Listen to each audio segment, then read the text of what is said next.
La Odisea, Homero, Canto 3. Helios, abandonando su lago brillante, tramontó al Urano de bronce y llevó la luz a los dioses y a los mortales que habitan la fecunda tierra. Y entonces llegaron a Pilos, la ciudad bien construida de Neleo. Los pilios, a la orilla del mar, dedicaban sacrificios de otros completamente negros a Poseidón, el de la azulada cabellera. Había 9 filas de sillas y en cada fila 500 hombres tenían asiento y ante cada fila yacían 9 toros degollados. Comían de las entrañas y quemaban los muslos para el dios cuando los de Ítaca entraron en el puerto, enrollaron las velas de la negra nave y amarrándola saltaron a tierra. Y Telémaco saltó el primero, precedido de Palas. Y hablando antes que nadie, dijo a Atenea, la diosa de los ojos claros: Telémaco, no te cumple ya ser escogido, puesto que has atravesado el mar por traer a tu padre, y a fin de saber qué patria le sustenta y cuál ha sido su suerte. Adelante, pues, marcha derecho a ver a Néstor, domador de caballos, y veamos qué pensamiento abriga en su corazón. Suplícale que te diga la verdad, y no mentirá, puesto que es prudente. Y repuso Telémaco: Mentor, ¿cómo abordarle y cómo saludarle si yo no poseo el bello don de la palabra fácil y soy un joven que forzosamente ha de tener vergüenza en dirigirse a una anciana? Y le repuso Atenea, en los ojos claros: Telémaco, tu propio juicio te dictará palabras o un Dios te inspirará, pues no creo hayas nacido y te hayas educado sin la benevolencia de los dioses. Dicho esto, Palas Atenea, seguida de Telémaco, echó a andar rápidamente, dirigiéndose a la asamblea de los pilios. Tenía asiento allí Néstor con sus hijos, y en torno a él sus compañeros asaban las viandas que las colocaban para asarlas. Y en cuanto vieron a los extranjeros, todos se acercaron a ellos, saludándoles con el gesto e invitándoles a sentarse. El Nestórida Pisístrato fue el primero que se aproximó y, tomándolos por la mano de uno en uno, fue haciéndoles sitio en el banquete sobre las pieles mullidas que cubrían la arena de la playa, al lado de su hermano Trasimedes y de su propio padre. Después, por sí mismo, ofrecióles trozos de entrañas, vertió vino en una copa de oro y, presentándola a Palas, hija de Zeus tempestuoso, así le dijo: Suplica, oh mi huésped, a Poseidón, ya que este festín al que llegáis en su honor se celebra. Y después de que hayas jugado e implorado al Dios como conviene, pasa la copa del dulce vino a tu compañero, a fin de que, a su vez, beba e implore, pues supongo que también rogará a los inmortales, ya que todos los hombres tienen necesidad de ellos. Por ser más joven que tú, pues aparenta tener mi misma edad, es por lo que con preferencia te ofrezco de esta copa de oro. Habiendo hablado así, puso en su mano la copa de vino dulce, y Atenea se olvidó de la prudencia de aquel joven que le ofreció la áurea copa antes que a nadie. Y en el acto suplicó al rey Poseidón: Escúchame, Poseidón, que circundas la tierra, no te niegues a concedernos lo que te suplicamos. Llena de gloria antes que nada a Néstor y a sus hijos, y sé también favorable a los pilios en recompensa de este espléndido sacrificio. Haz, en fin, que Telémaco y yo no regresemos sin haber realizado el propósito en virtud del cual venimos surcando el mar en la ligera nave negra. Suplicó así, cumpliendo ella sus propios votos, entregó la copa redonda a Telémaco, y el caro hijo de Ulises rogó también al dios. Después que los pilios hubieron asado las carnes superficiales, las retiraron del fuego y, dividiéndolas en porciones, celebraron el espléndido banquete. Y cuando calmaron la necesidad de comer y beber, el jinete jeremiano Néstor les dijo así: Ahora ya podemos inquirir quiénes sois, pues que ya habéis satisfecho el apetito. Forasteros, ¿quiénes sois? ¿Navegáis por algún negocio o vais a la aventura, como aquellos piratas que, jugándose la vida, llevan a la desdicha a los extraños? El prudente Telémaco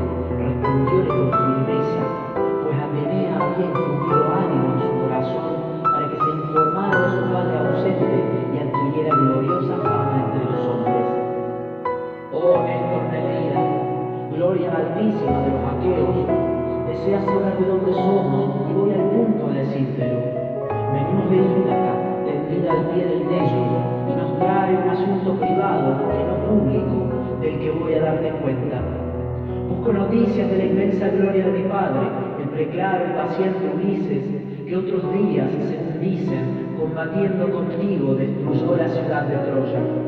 Sabemos dónde hallaron muerte cruel cuando combatieron con los troyanos, pero el cronida solo a Ulises mandó muerte ignorada, y nadie puede decir dónde ha acabado.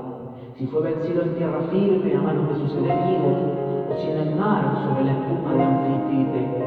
Por eso vengo a caer a tus pies y abrazarte las rodillas, por si quieres decirme cuál ha sido su triste muerte. Ya la hubieras visto con tus ojos, ya la conozcas por boca de un viajero, que su madre le dio al mundo para ser desventurado. No me infundas esperanzas vanas por pura compasión, y dime francamente, te lo ruego, si alguna vez mi padre, el excelente Ulises, con sus obras o sus dichos, te cumplió las promesas que te hiciera en el cerco de Troya, donde vosotros los acayos sufristeis tantos males. Haz memoria y dime la verdad.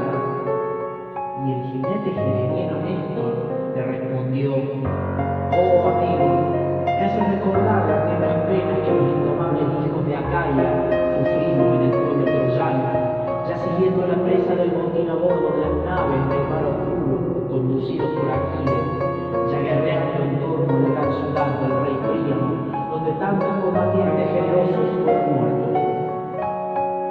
Allí yacen el valiente Áyax, y Aquiles y Patroclo, semejante a un dios por su prudencia y saber, y mi amado hijo Antíoco, fuerte y sin tacha, hábil en el correr y gran guerrero. Allí sufrimos otros muchos males, tantos que ningún mortal podría contarnos por entero. Podrías quedarte aquí e interrogarme durante 5 o 6 años seguidos, y regresarías lleno de dolor al suelo de tu patria, antes de conocer todos los males que sufrieron los divinos aqueos. 9 años tuvimos sitiada a Troya con mil astucias, y a duras penas el cronida nos concedió el triunfo. Y allí nadie igualó en prudencia al divino Ulises, pues tu padre, si en verdad eres su hijo, a todos superaba en ingenio y en recursos sin cuento. Oh, qué sincera admiración me causa el contemplarte. Tus palabras son iguales a las suyas, y no se creyera que un joven supiese hablar como él.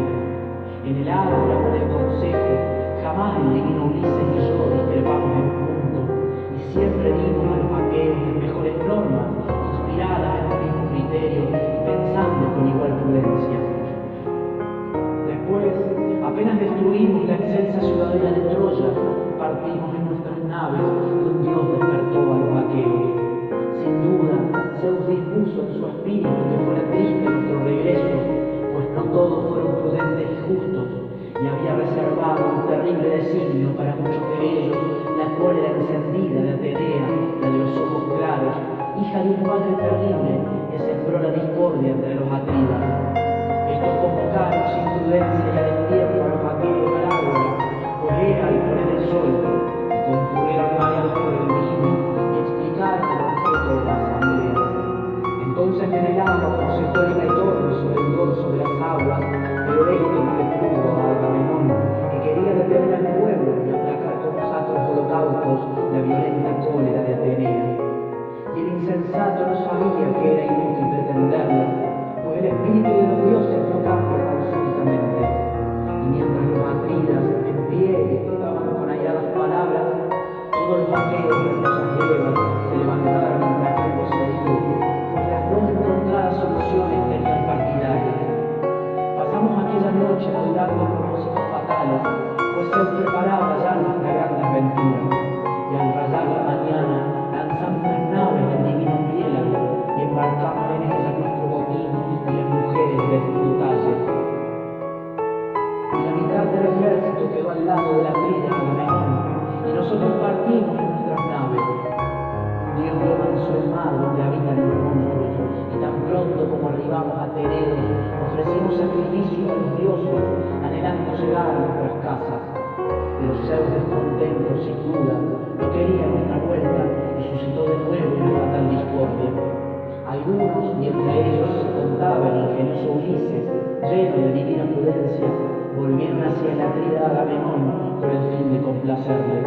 Pero yo, con las naves que me seguían, me puse a la fuga, pues sabía el castigo que preparaba el dios. El valiente hijo de Tideo, arengando a los suyos, también se dio a huir, y el rubio Menelao se unió a nosotros en Lesbos, cuando deliberaban la ruta que mejor nos conviniera. Iríamos por el norte de áspera Chios, dejando a la izquierda la isla de Siria, o por el sur de Chios hacia Mimas, la azotada por el viento. Suplicamos a Zeus que apareciese una señal, y nos la hizo, ordenándonos que cruzáramos el mar rumbo a Eubea, a fin de evitar nuestro infortunio. Comenzó a soplar un viento sonoro, y nuestras naves, recorriendo rápidamente los caminos de los peces, llegaron de noche a Gerecto, y allí, en gracia a haber atravesado el Piélago, quemamos en honor de Poseidón muchos muslos de toro.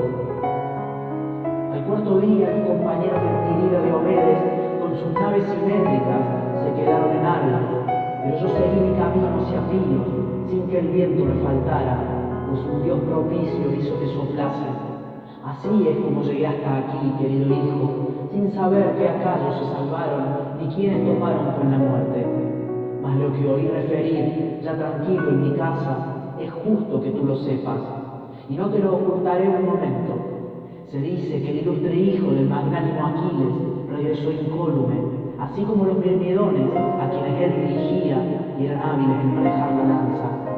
Filoctetes, el preclaro hijo de Peantes, también volvió entre los suyos, e Idomeneo condujo a Creta a todos los que se salvaron de la guerra sin que el mar le arrebatara ninguno. Tú has oído, aunque vives lejos, hablar de la Atrida, y sabes cómo volvió y cómo Egisto le infligió una muerte lamentable.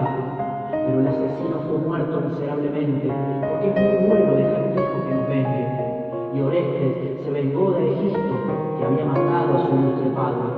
Y tú, amigo, ya que eres gallardo y excelente mozo, sé esforzado a fin de que se hable bien de ti entre los hombres futuros. Y le respondió el prudente Telémaco: oh Néstor Nelida, alta gloria de los acayos, cierto que Orestes tomó una justa venganza, y todos los acayos lo celebran y lo celebrarán en los hombres futuros. Pluguiera a los dioses dar la fuerza para hacer expiar a los pretendientes los daños que me infieren y el oprobio de que me cubren.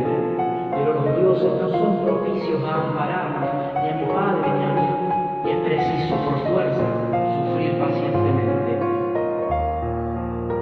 Y el jinete gereniero Néstor le respondió: oh amigo, eso que me dices me refresca en la memoria que numerosos pretendientes de tu madre cometen en tu casa actos inicuos. Dime, ¿sufre eso un ultraje con pasividad, o te odia el pueblo obedeciendo el oráculo de algún dios?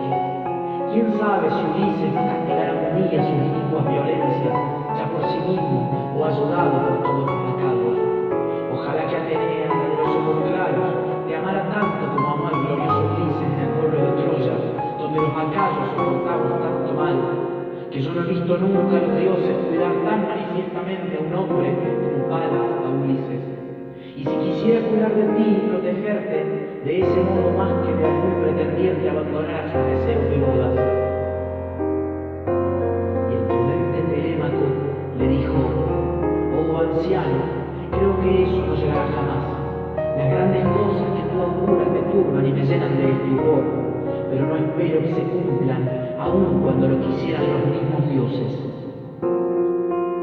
Entonces Atenea, la diosa de los ojos claros, respondió: Telémaco, ¿qué palabras escaparon de entre tus dientes? Un dios puede sin trabajo salvar a un hombre, aun cuando se halle lejos. Y yo preferiría ver llegar la hora del regreso y tornar a mi casa después de haber sufrido numerosos dolores, a perecer a mi llegada, como Agamenón, por la perfidia de Egisto y Clitemnestra. Sin embargo, los dioses no pueden dejar del hombre que les sea caro común a todos, cuando la moira fatal de la ruda muerte inexorable le aprisiona.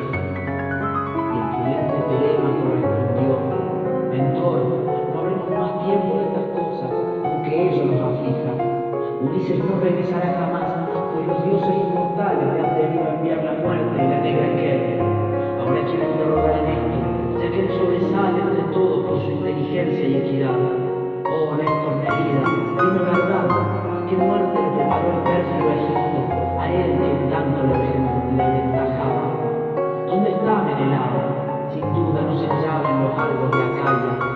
cerrar en países lejanos, y Egisto en su ausencia cometió su delito. Y le respondió el gereniano Néstor: te diré, hijo mío, la verdad de estas cosas, y tú sabrás tal como acaecieron. Si el rubio Atrida Menelao, a su regreso de Troya, hubiera hallado en su casa vivo a un pérfido Egisto, sin duda pereciera a sus manos, y ni siquiera se hubiese enterrado su cadáver, sino que arrojado a la llanura, lejos de Argos, los perros y las aves de rapiña comieran de sus carnes, y ninguna aquea le hubiera llorado porque había cometido un gran delito.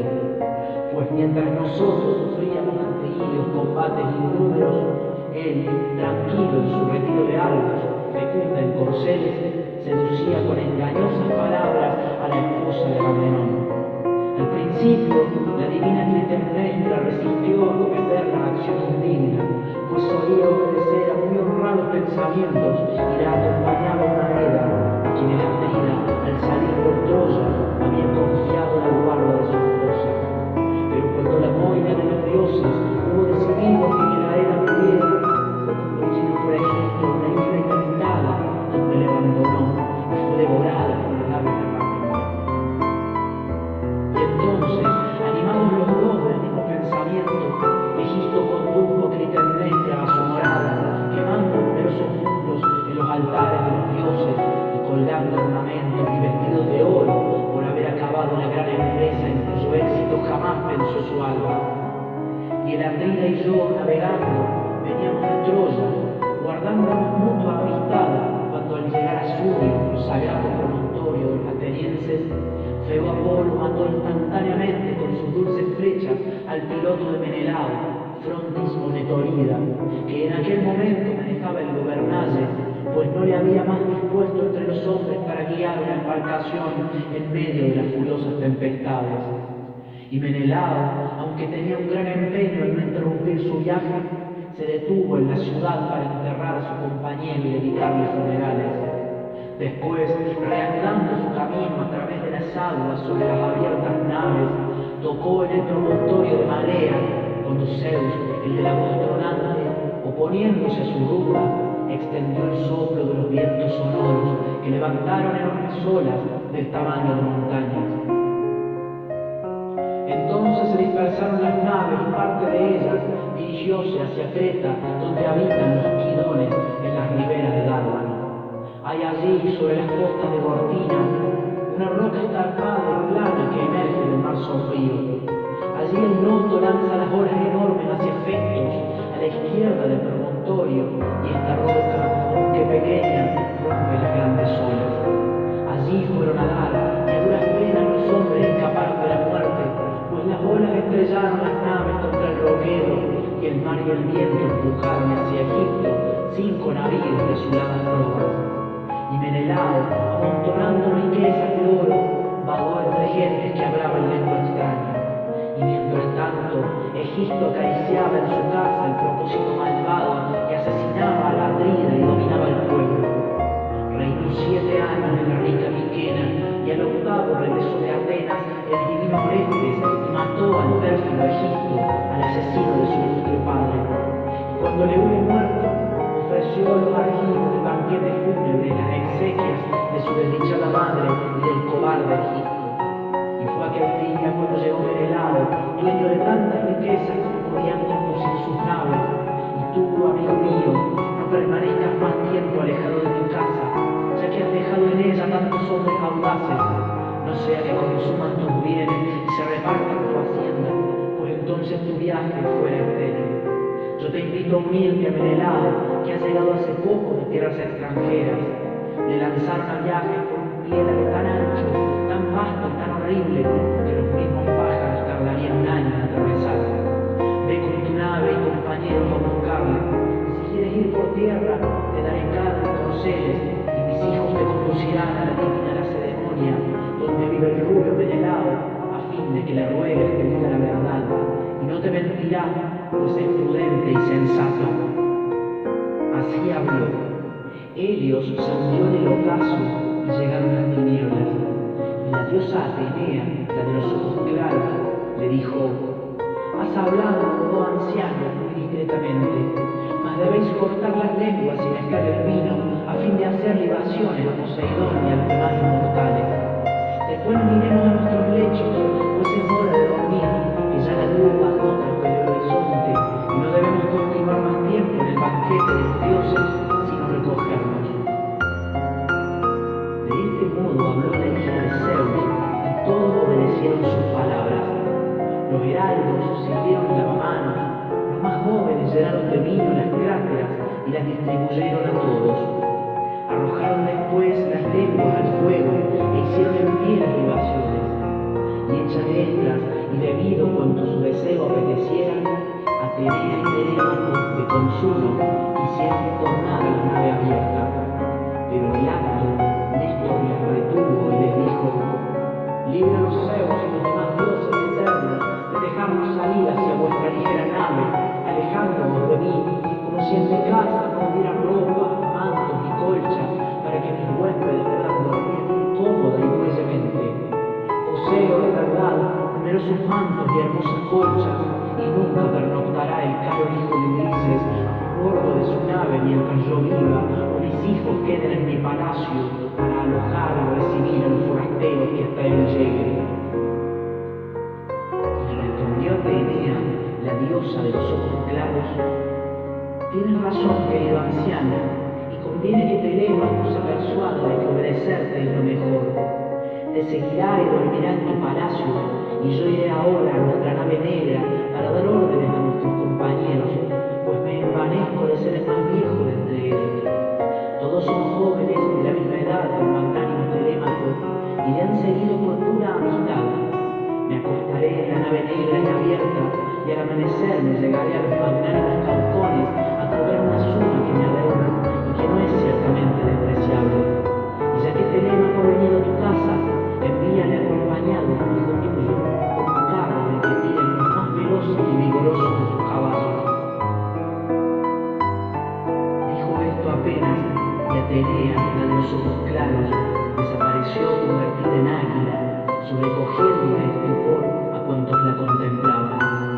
Y el anciano, viendo esto por sus propios ojos, admiróse profundamente, y tomando las manos de Telémaco, le habló con estas palabras: oh amigo, no debes ser ni débil ni cobarde, ya que, aun siendo tan joven, los propios dioses te acompañan. Esa no es otra que una de las diosas que habitan las olímpicas moradas. Es la hija de Zeus, la devastadora Tritogenia, que tanto honraba a tu padre, el más preclaro de todos los argivos. Sé también, oh reina, favorable a nosotros. Danos una gran gloria a mí, a mis hijos y a mi venerable esposa, y te sacrificaré una novilla añoja, bravía y de despejada testuz, que nadie haya sometido al yugo, y te la sacrificaré después de haber rodeado de oro sus finas astas. Habló así, y Atenea le escuchó, y el jinete jeremiano Néstor, a la cabeza de sus hijos y de sus yernos, se dirigió a su hermoso palacio. Y cuando llegaron a la ilustre casa del rey, se sentaron en orden sobre gradas y sillones. Y el anciano mezcló en una crátera vino dulce de 11 años envasado que una sirvienta acababa de destapar. Y mezclando el vino dulce en la crátera, suplicó a Atenea, la hija de Zeus tempestuoso. Y todos, hechas ya las debidas libaciones y bebido cuanto su deseo apetecía, dirigieronse a descansar sus respectivas camas. Y el jinete jeremeno Néstor hizo acostar a Telémaco, el caro hijo del divino Ulises, en un lecho labrado bajo el pórtico sonoro y al lado de Pisístrato, el más joven de los hijos de la casa. Y él, Néstor, durmió en su estancia donde su esposa le había aparejado el lecho. Y cuando Eos, la de los velos rosados, hija de la mañana, se dejó contemplar, el jinete jeremeno Néstor se levantó de su lecho y salió a sentarse sobre las piedras blancas, pulidas y brillantes, como lustradas por el aceite que había ante el portón, y en las cuales algún día se sentaba Neleo, parecido a un dios por la prudencia. Pero aquel, dominado por la guerra, había descendido a Nedes, y ahora el jeremeno Néstor, sostén de los acayos, se sentaba en su sitio y su mano sostenía el cetro. Sus hijos, abandonados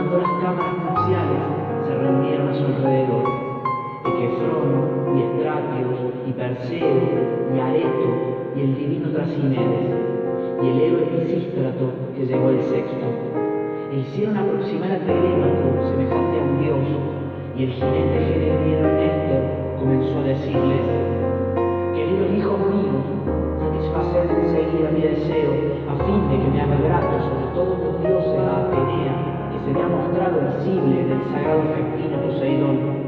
Que uno de vosotros salga al campo y busque una novilla, que nos traerá el vaquero prontamente. Dirígese otro a la negra nave del magnánimo Telémaco y conduzca hasta aquí a todos sus compañeros, excepto dos que dejará para su guarda. Otro ordenará al aurífice Laertes que venga a verter oro en torno a los cuernos de la novilla y queden los demás conmigo. Decid a los sirvientes que preparen un festín sagrado en la casa y traigan sillas, leña y agua clara. Habló así y todos lo obedecieron. Vino del campo la novilla, llegaron de la nave simétrica los compañeros del magnánimo Telémaco. Apareció el artífice trayendo en sus manos los instrumentos de su arte, el yunque, el martillo y la tenaza, con los cuales trabajaba el oro. Vino asimismo Atenea para asistir al sacrificio, y el viejo jinete Néstor proporcionó el oro, y el obrero lo extendió y fijó en los cuernos de la novilla para que la diosa se regocijara al ver tal ornamento. Estrátalos y el divino Equefrón condujeron a la novilla por los cuernos. Areto trajo de la cámara nupcial una jofaina florida, agua para el lavamanos y una sirvienta, cebada molida en un estillo. El valiente Trasimedes se hallaba presto a degollar a la novilla con un hacha cortante en la mano, y Perseo llevaba una vasija para recoger la sangre. Entonces el viejo Néstor extendió el agua y la cebada y suplicó a Atenea, arrojando al fuego algunos pelos arrancados al testuz de la víctima. Tan pronto como hubieron rogado y esparcido la cebada, el noble Trasimedes, hijo de Néstor, cortó de un hachazo los músculos del cuello y cayó sin fuerza la novilla. Y las hijas y las nueras de Néstor y su venerable esposa Eurídice, la mayor de las hijas de Climenos, gritaron a la vez. Levantaron a la novilla que estaba tendida a lo largo, la sostuvieron y Pisístrato, príncipe de hombres, la degolló. Una sangre oscura se escapó de su garganta y los huesos perdieron el hálito de la vida. Entonces la descuartizaron, cortaron los muslos según el rito y los cubrieron de grasa por los lados. Después extendieron sobre ellos las entrañas hambrientas y el anciano las tostaba sobre leña ardiendo y hacía a la vez libaciones de vino tinto. Los jóvenes llevaban asadores de 5 puntas. Consumidos los muslos, probaron las entrañas, partieron la carne con cuidado, atravesaron los trozos con pinchos y pusieronlos a asar sin dejar de las manos las varillas maduras. Mientras tanto, la bella Policasta, la más joven de las hijas de Néstor Nerida, bañó a Telémaco, y después de haberle bañado y perfumado con un aceite graso, le vistió una túnica y una hermosa clámide, y al salir del baño semejaba por su belleza a los inmortales, y fue a sentarse junto a Néstor, príncipe de pueblos. Otros que ya habían asado las carnes las retiraron del fuego y se sentaron al festín. Los más ilustres varones, levantándose, escanciaban vino en las copas de oro. Y cuando hubieron satisfecho el hambre y la sed, el jinete gerebriano Néstor comenzó a hablarles así: hijos míos, entregad a Telémaco 2 caballos de hermosas crines y uncidlos al carro para que pueda hacer su viaje. Dijo así, y en el acto le obedecieron, unciendo al carro 2 caballos veloces. La despensera les pertrechó de pan y vino y de todos los manjares que comer suelen los reyes preferidos de Zeus. Telémaco subió al carro magnífico y tras él el nestórida Pisístrato, príncipe de pueblos, que tomó las riendas en sus manos. Hostigó a los caballos y estos se lanzaron por la llanura, dejando tras sí la escarpada ciudad de Pilos y sacudiendo durante todo el día el yugo que iban lucidos. Cuando Helio se ocultaba y los caminos se vestían de sombra, llegaron a Fera, a la morada de Diócles, hijo de Ortilocos, a quien engendró Alfeo. Allí pasaron la noche, pues Diócles les ofreció hospitalidad.